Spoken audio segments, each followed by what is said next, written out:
ओम शांति। 21 अगस्त 2022 के अव्यक्त महावाक्य। पहले एक नज़र मुरली के मुख्य पॉइंट्स पर। आज हम जो महावाक्य सुनेंगे यह 2 मार्च 1992 को महाशिवरात्रि के उपलक्ष्य में सुनाए गए हैं। बाप दादा ने कहा, तुम बच्चे अलौकिक शिवरात्रि मनाने वाले सालिग्राम आत्माएं हो। आप अभी चैतन्य रूप में मनाते हो, फिर भक्त लोग इसी के यादगार स्वरूप को जड़ चित्रों में चैतन्य भावना रख मनाते हैं। जैसे शिवरात्रि पर विशेष रूप से 3 कार्य करते हैं। पहला प्रतिज्ञा करते, दूसरा व्रत रखते और तीसरा बलि चढ़ाते हैं।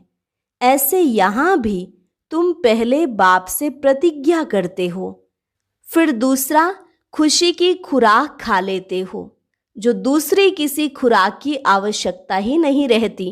यह व्रत का यादगार है। और तीसरा मन, बुद्धि और संबंध से समर्पित होना, यह है वास्तविक बलि चढ़ना।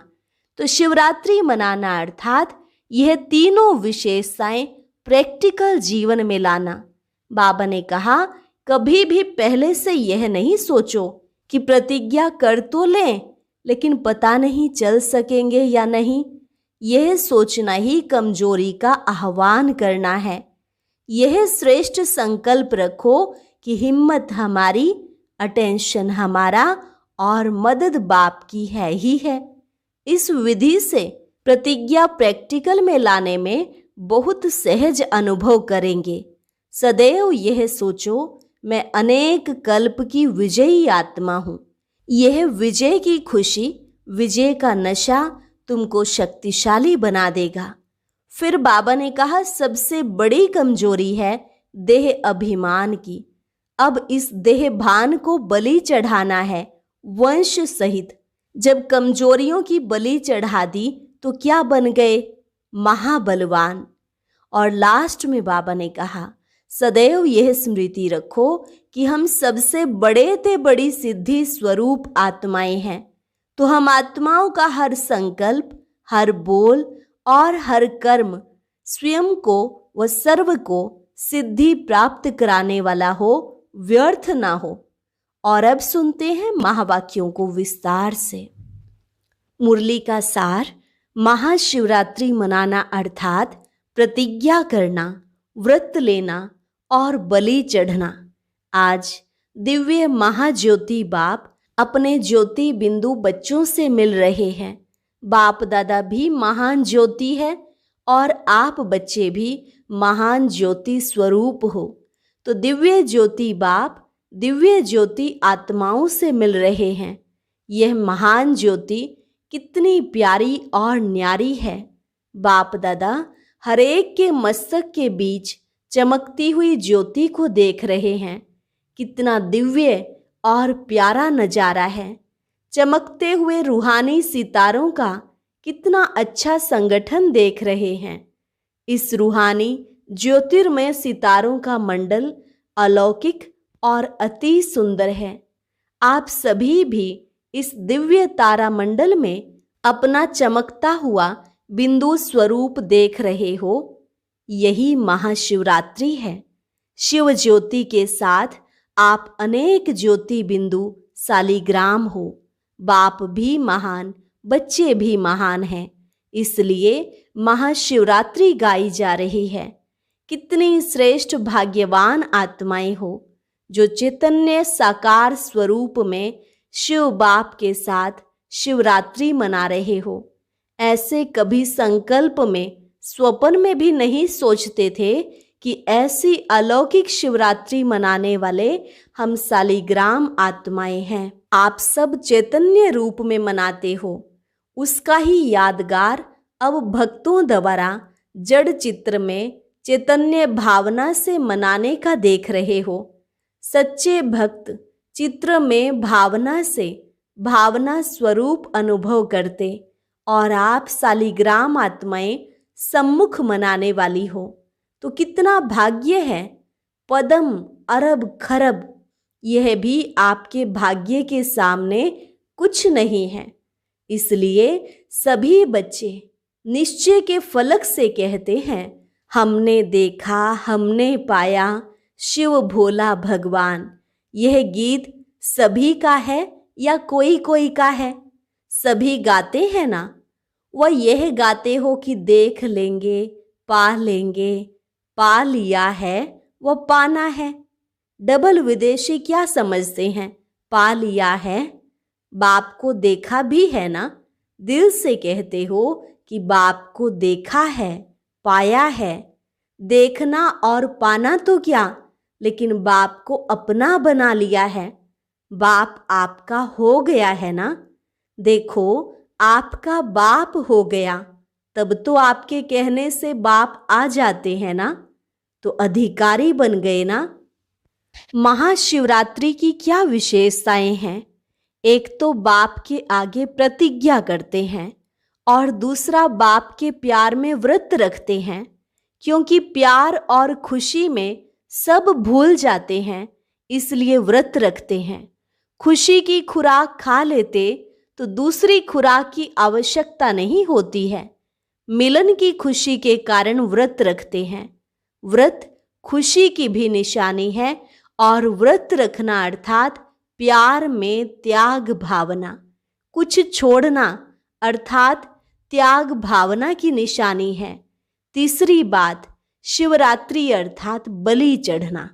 यादगार रूप में तो स्थूल बलि चढ़ाते हैं, लेकिन होना मन, बुद्धि और संबंध से समर्पित होना, यह है वास्तविक बलि चढ़ना।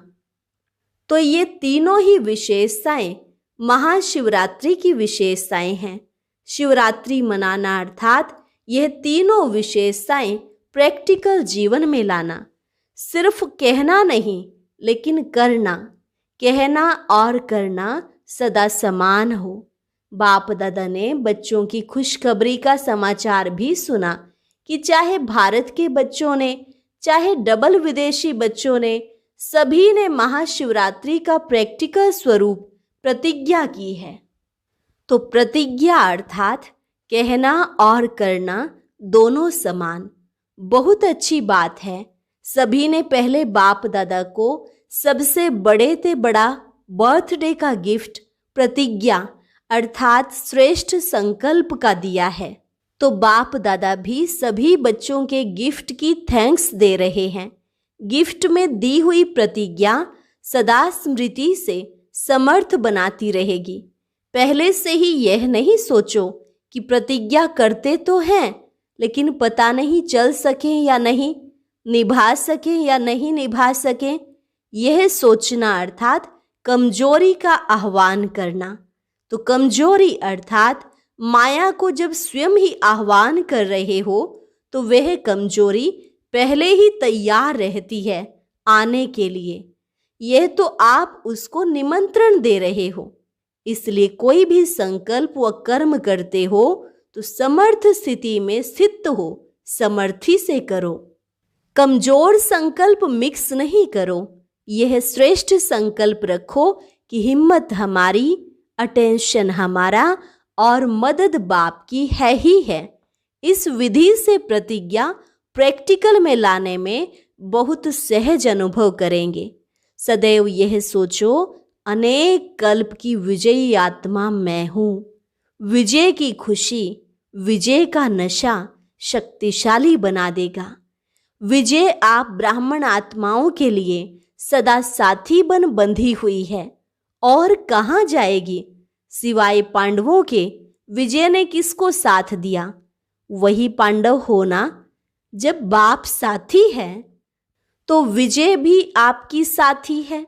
सदा अपने मस्तक पर विजय का तिलक लगा हुआ ही है।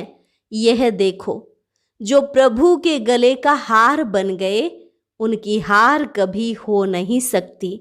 संपूर्ण विजयी के रूप में अपना यादगार विजय माला देख रहे हो ना। ऐसे तो गायन नहीं है ना, विजय और हार माला है। नहीं, विजय माला है। विजयी मन के तो आप हो ना, तो विजयी माला के मन के कभी हार नहीं खा सकते। हर एक ने जो संकल्प किया बाप दादा ने सारी सीन देखी, अच्छे उमंग उत्साह से खुशी खुशी से प्रतिज्ञा ली है और आप चैतन्य शालिग्रामों ने प्रतिज्ञा ली है, इसलिए तो भक्त भी उसका यादगार मनाते रहते हैं। तपस्या के संबंध से कल सभी ने 56वीं शिव जयंती पर 56 प्रतिज्ञाएं की हैं। बाबा ने कहा, बलि चढ़ चुके, बलि चढ़ना अर्थात महाबलवान बनना। बलि किसकी चढ़ाते हैं? कमजोरियों की। जब कमजोरियों की बलि चढ़ा दी तो क्या बन गए? महाबलवान। सबसे बड़ी कमजोरी है देह अभिमान, देह भान समर्पित करना, अर्थात उनके वंश को भी समर्पित किया, क्योंकि देह अभिमान का सूक्ष्म वंश बहुत बड़ा है। अनेक प्रकार के छोटे बड़े देह भान हैं, तो देह भान की बलि चढ़ाना अर्थात वंश सहित समर्पित होना, अंश भी नहीं रखना। अंश मात्र भी अगर रह गया तो बार बार चुंबक की तरह खींचता रहेगा, आपको पता भी नहीं पड़ेगा, ना चाहते भी चुंबक अपनी तरफ खींच लेगा। ऐसे नहीं समझना, ऐसे कोई समय के लिए यह देह अभिमान का कोई प्रकार काम में लाने के लिए किनारा करके रखें। फिर क्या कहते हैं, इसके बिना काम नहीं चलता। काम चलता है, लेकिन थोड़े समय की विजय दिखाई देती है। अभिमान को स्वमान समझ लेते हैं, लेकिन इस अल्पकाल की विजय में बहुत काल की हार समाई हुई है। और जिसको थोड़े समय की हार समझते हो, वो सदा काल की विजय प्राप्त कराती है। इसलिए देह अभिमान के अंश मात्र सहित समर्पित हो, इसको कहा जाता है शिव बाप के ऊपर बलि चढ़ना, अर्थात महाबलवान बनना। ऐसी शिवरात्रि मनाई है ना, यह व्रत धारण करना है। वे लोग तो स्थूल चीजों का व्रत रखते हैं, लेकिन आप क्या व्रत लेते हो?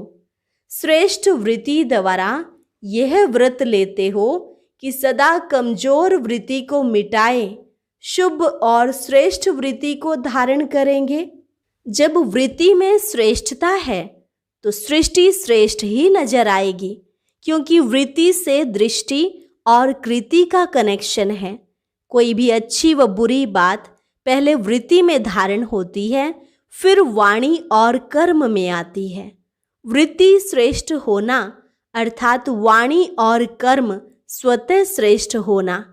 आपकी विशेष सेवा विश्व परिवर्तन की भी शुभ वृत्ति से है। वृत्ति से वाइब्रेशन वायुमंडल बनाते हैं, तो श्रेष्ठ वृत्ति का यह व्रत धारण करना, यही शिवरात्रि मनाना है। यह तो सुन लिया ना कि मनाना अर्थात बनना, कहना अर्थात करना। जो सिद्धि प्राप्त आत्माएं होती हैं, जिसको लोगों की भाषा में सिद्ध पुरुष कहा जाता है, और आप कहेंगे सिद्धि स्वरूप आत्मा, तो उन्हों के हर संकल्प अपने प्रति या दूसरों के प्रति जो भी करते हैं, वह कर्म में सिद्ध हो जाता है। जो बोलते हैं वह सिद्ध हो जाता है, जिसको कहते हैं सत्य वचन। तो सबसे बड़े से बड़ी सिद्धि स्वरूप आत्माएं आप हो ना, तो संकल्प और बोल सिद्ध होंगे ना। सिद्ध होना अर्थात सफल होना, प्रत्यक्ष स्वरूप में आना, यह है सिद्ध होना। तो सदैव यह स्मृति में रखो कि हम सभी सिद्धि स्वरूप आत्माएं हैं। हम सिद्धि स्वरूप आत्माओं का हर संकल्प, हर बोल, हर कर्म स्वयं को व सर्व को सिद्धि प्राप्त होने वाला हो, व्यर्थ नहीं। कहा और किया तो सिद्ध हुआ, कहा सोचा और किया नहीं तो वह व्यर्थ गया। कई ऐसे सोचते हैं कि हमारे संकल्प बहुत अच्छे चलते हैं, बहुत अच्छे अच्छे विचार उमंग आते हैं अपने प्रति व सेवा के प्रति, लेकिन संकल्प तक ही रह जाते हैं। प्रैक्टिकल कर्म में स्वरूप में नहीं आते हैं तो इसको क्या कहेंगे? संकल्प बहुत अच्छे हैं लेकिन कर्म में अंतर क्यों? इसका कारण क्या है? अगर बीज बहुत अच्छा है लेकिन फल अच्छा नहीं निकले तो क्या कहेंगे? धरनी या परहेज की कमी है। ऐसे ही संकल्प रूपी बीज अच्छा है, बाप दादा के पास संकल्प पहुँचते हैं, बाप दादा भी खुश होते हैं। बहुत अच्छा बीज बोया है, बहुत अच्छा संकल्प किया है, अभी फल मिला कि मिला, लेकिन होता क्या है? दृढ़ धारणा की, धरने की कमी और बार बार अटेंशन के परहेज की कमी। बाप दादा हंसी का खेल देखते रहते हैं। जैसे बच्चे लोग गैस का गुब्बारा उड़ाते हैं ना, बहुत अच्छी गैस भरकर उड़ाते हैं और खुश होते हैं, गुब्बारा ऊपर उड़ गया, बहुत अच्छा उड़ रहा है, लेकिन चलते चलते नीचे आ जाता है। तो कभी भी पुरुषार्थ में निराश नहीं बनो। करना ही है, होना ही है, बनना ही है। विजय माला मेरा ही यादगार है। निराश होकर यह नहीं सोचो अच्छा कर लेंगे, देख लेंगे, नहीं, कल तो क्या, अभी करना ही है। अगर निराशा को कुछ सेकंड व मिनट भी अपने अंदर स्थान दिया तो फिर वह सहज जाने वाली नहीं है। उसको भी ब्राह्मण आत्माओं के पास मजा आता है। इसलिए निराश कभी नहीं बनो। अभिमान भी नहीं, निराशा भी नहीं। कोई अभिमान में आ जाते हैं, कोई निराशा में आ जाते हैं। यह दोनों महाबलवान बनने नहीं देते हैं। जहां अभिमान होता है वहां अपमान की फीलिंग भी ज्यादा आती है।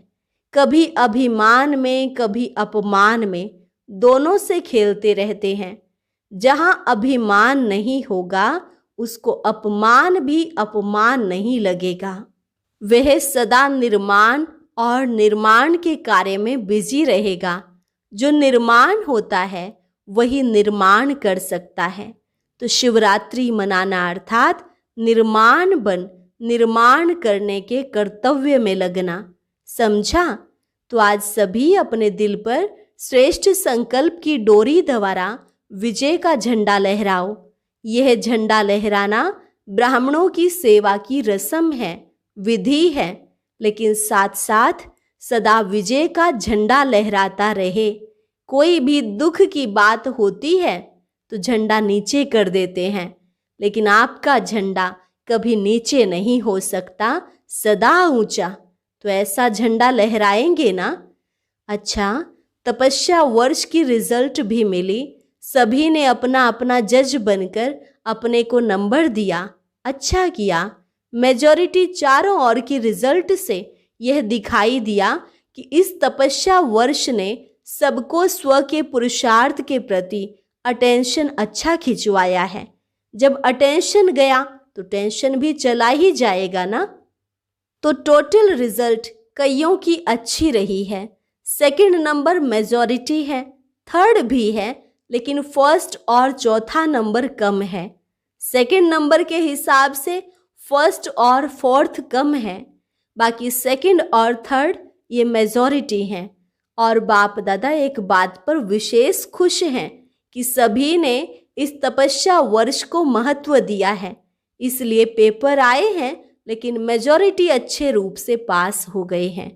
यह संकल्प जो रखा कि तपस्या करनी है, इन संकल्प की समर्थी ने सहयोग दिया है, इसलिए रिजल्ट अच्छी है, खराब नहीं है। मुबारक हो। बाकी अब प्राइज तो दादियाँ देंगी। बाप ने सबको बहुत अच्छे की प्राइज दे दी। ऐसे नहीं कि तपस्या वर्ष पूरा हो गया अभी अलबेले बन जाएं, नहीं, और बड़ी प्राइज लेनी है। सुनाया ना, कर्म और योग के बैलेंस की प्राइज लेनी है, सेवा और तपस्या के बैलेंस की ब्लेसिंग अनुभव करनी है और निमित्त मात्र प्राइज लेनी है। सच्ची प्राइज तो बाप और परिवार की ब्लेसिंग की प्राइज है, वह तो सबको मिल रही है। अच्छा, आज सूक्ष्म वतन बनाया है, अच्छा है, वायुमंडल अच्छा बना दिया है। उस ज्योति के देश के आगे तो यह सजा हुआ सूक्ष्म वतन मॉडल ही लगता है ना। फिर भी बच्चों का उमंग और उत्साह वायुमंडल वृत्ति को खींचता जरूर है। सभी सूक्ष्म वतन में बैठे हो, साकार शरीर में रहते मन से सूक्ष्म वतनवासी बन मिलन मनाओ। बाप दादा को खुशी है, बच्चों को सूक्ष्म वतन इतना प्यारा लगता है तभी तो बनाया है ना। बहुत अच्छी मेहनत करके बनाया है और प्यार से बनाया है। श्रेष्ठ उमंग उत्साह के संकल्प से बनाया है। इसलिए बाप दादा संकल्प करने वालों को, साकार में लाने वालों को, सभी को मुबारक देते हैं। यह भी बेहद के खेल में खेल है। और क्या खेल करेंगे, यही खेल करेंगे ना। कभी स्वर्ग बनाएंगे, कभी सूक्ष्म वतन बनाएंगे। यह बुद्धि को खींचता है। अच्छा, चारों ओर के सर्वज्योति बिंदु शालिग्रामों को बाप के दिव्य जन्म व बच्चों के दिव्य जन्म की मुबारक हो। ऐसे सर्वश्रेष्ठ सदा सिद्धि स्वरूप आत्माओं को, सदा दिव्य चमकते हुए सितारों को, सदा अभिमान और अपमान से न्यारे रहने वाले, स्वमान में स्थित रहने वाली आत्माओं को, सदा श्रेष्ठ पुरुषार्थ और श्रेष्ठ सेवा के उमंग उत्साह की श्रेष्ठ आशाओं के दीपक जगाने वाली आत्माओं को, सदा अपने दिल पर विजय का झंडा लहराने वाली शिवमयी शक्ति सेना को, सदा पुरुषार्थ में सफलता सहज अनुभव करने वाले सफलता स्वरूप बच्चों को बाप दादा का याद प्यार और नमस्ते। रूहानी बच्चों की रूहानी बाप दादा को नमस्ते नमस्ते, गुड मॉर्निंग। इसके बाद शिव जयंती पर बाप दादा ने ध्वज फहराते हुए सर्व बच्चों को बधाई दी। सदा विश्व में बाप और विजयी बच्चों को यह सुख शांति देने वाला झंडा लहराता रहेगा। चारों ओर शिव बाप और शिव शक्तियों की रूहानी सेना का यह नाम बाला होता रहेगा। यह महान ऊंचा झंडा विश्व को सदा लहराता हुआ दिखाई देगा। यह अविनाशी झंडा अविनाशी बाप और अविनाशी श्रेष्ठ आत्माओं का यादगार है। तो सदा खुशी की लहरों से खुशी का झंडा, बाप के नाम बाला करने का झंडा, बाप को प्रत्यक्ष करने का झंडा लहरा रहे हो, लहराते रहेंगे। ऐसे महाशिवरात्रि पर आप सभी बच्चों को और चारों ओर के सर्व ब्राह्मण विशेष आत्माओं को बहुत बहुत बर्थडे की मुबारक और याद प्यार। आज का वरदान, विशेषता के संस्कारों को अपनी नेचर बनाए, साधारणता को समाप्त करने वाले मर्जीवा भव। विशेषता के संस्कारों को अपनी नेचर बनाए, साधारणता को समाप्त करने वाले मर्जीवा भव। जैसे किसी की कोई भी नेचर होती है तो वह स्वतः ही अपना काम करती है, सोचना व करना नहीं पड़ता। ऐसे विशेषता के संस्कार भी नेचर बन जाएं और हरेक के मुख से, मन से यही निकले कि इस विशेष आत्मा की नेचर ही विशेषता की है। साधारण कर्म की समाप्ति हो जाए तब कहेंगे मर जीवा। साधारणता से मर गए, विशेषता में जी रहे हैं। संकल्प में भी साधारणता ना हो। स्लोगन, समर्थ आत्मा वह है जो किसी न किसी विधि से व्यर्थ को समाप्त कर दे। समर्थ आत्मा वह है जो किसी न किसी विधि से व्यर्थ को समाप्त कर दे। और आज सूचना भी है, आज मास का तीसरा रविवार है। सभी राजयोगी तपस्वी भाई बहनें सायं 6:30 से 7:30 बजे तक विशेष योग अभ्यास के समय अपनी शुभ भावनाओं की श्रेष्ठ वृत्ति द्वारा मनसा महादानी बन सबको निर्भयता का वरदान देकर सबको चिंता मुक्त बनाएं। अच्छा, और अब सुनते हैं आज का अव्यक्त ज्ञान मोती।